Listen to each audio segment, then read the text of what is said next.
Have you ever wondered why some people seem to have no friends? Maybe you're one of them, and you felt judged or misunderstood. In our hyper-connected world, being a loner is often seen as a problem. But what if it's not? What if it's just a different way of being? Today, we're diving deep into the psychology of people who navigate life without a close circle of friends. We'll explore the reasons, the misconceptions, and the surprising strengths that can come from a more solitary life. This isn't about pity or fixing something that isn't broken. It's about understanding.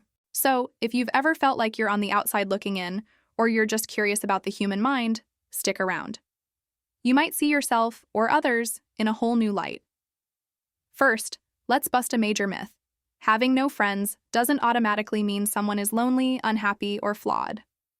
Society often pushes this narrative that a big social circle equals happiness and success. But human connection is complex and deeply personal. For some, a life with fewer social obligations isn't a sign of failure. It's a conscious choice. They might be introverts who find social interactions draining. It's not that they dislike people.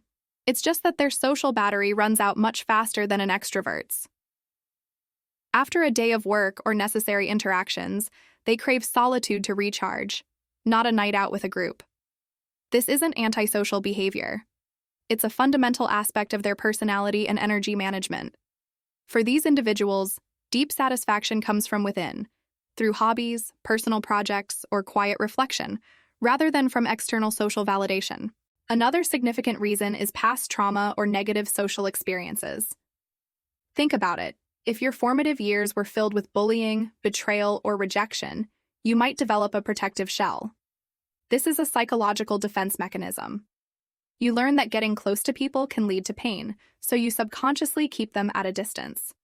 It's not that you don't want friends, it's that the perceived risk outweighs the potential reward. This can manifest as social anxiety, where the fear of judgment or embarrassment in social situations becomes overwhelming. For someone with social anxiety, even a simple conversation can feel like a high-stakes performance. They might avoid social gatherings altogether, not out of disinterest, but out of a deep-seated fear of saying or doing the wrong thing. This creates a difficult cycle. Their anxiety prevents them from forming connections, which in turn reinforces their feeling of being alone. Then there are those who are simply highly independent and self-sufficient. These individuals have a strong sense of self and don't rely on others for validation or entertainment. They are their own best company. They might have a few acquaintances or friendly colleagues, but they don't feel the need to cultivate deep, time-consuming friendships. Their lives are rich and full, packed with interests that are often solitary in nature, like reading, writing, hiking, or creating art. They've built a life where their own company is not just tolerable, but genuinely enjoyable and fulfilling. This isn't a sign of arrogance or being too good for others. It's a testament to their inner strength and their ability to find contentment from within. They value their freedom and autonomy above all else, and may find that the compromises and obligations of close friendships conflict with that. We also have to consider life circumstances. Moving to a new city or country, for example, can instantly sever your existing social ties. Building a new network from scratch as an adult is incredibly difficult.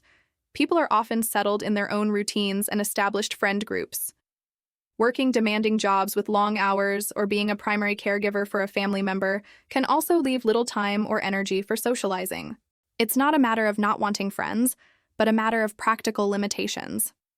In these situations, people might feel a profound sense of isolation, but it's a result of their environment, not a personal failing. The desire for connection is there, but the opportunity simply isn't. This type of loneliness is situational, and it can be one of the most painful forms because it feels imposed rather than chosen. Now, let's talk about neurodiversity. Individuals on the autism spectrum, for example, often perceive and interact with the world differently. Social cues that seem obvious to neurotypical people might be confusing or overwhelming. They might struggle with small talk or understanding unwritten social rules, which can make forming friendships challenging. This doesn't mean they don't desire connection. In fact, many deeply want meaningful friendships but find the process of making and maintaining them to be exhausting and fraught with misunderstanding. They might prefer interacting with people who share their specific, intense interests, finding common ground there rather than in general social chatter. It's crucial that we, as a society, become more aware and accepting of these differences instead of labeling them as social deficits. It's also important to distinguish between being alone and being lonely. As we've seen, many people who have no friends are perfectly content. They've chosen a solitary life that works for them.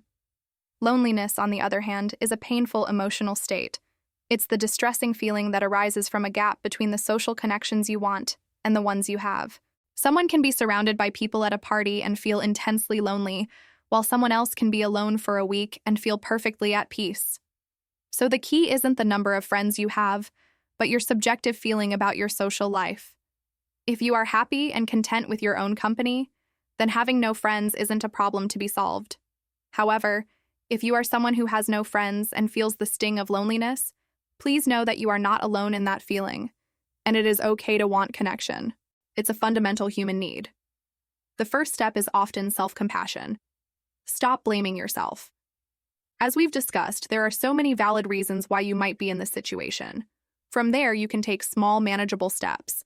Instead of aiming to make a best friend overnight, try focusing on shared interests.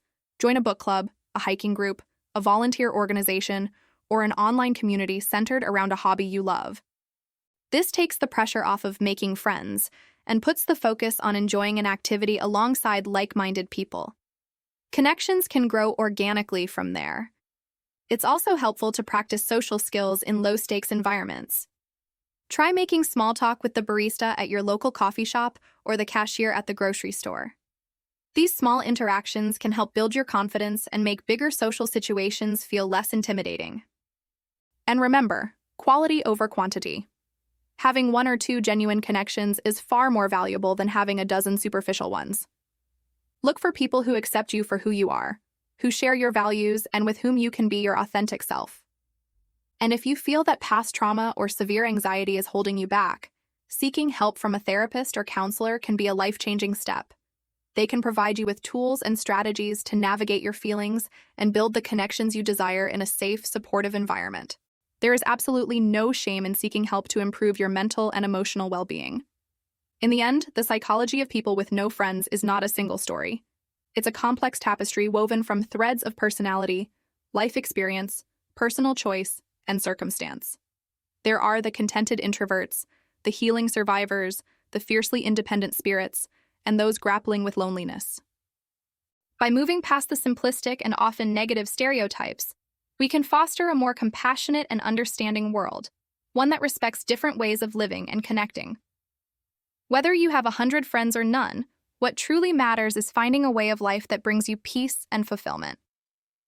Thank you so much for joining me on this deep dive. I hope this has given you a new perspective. If you found this video helpful or thought-provoking, please give it a thumbs up and consider subscribing for more content about psychology and the human experience. And I'd love to hear your thoughts in the comments below. But as always, let's keep the conversation respectful and supportive. Thanks for watching, and I'll see you in the next one.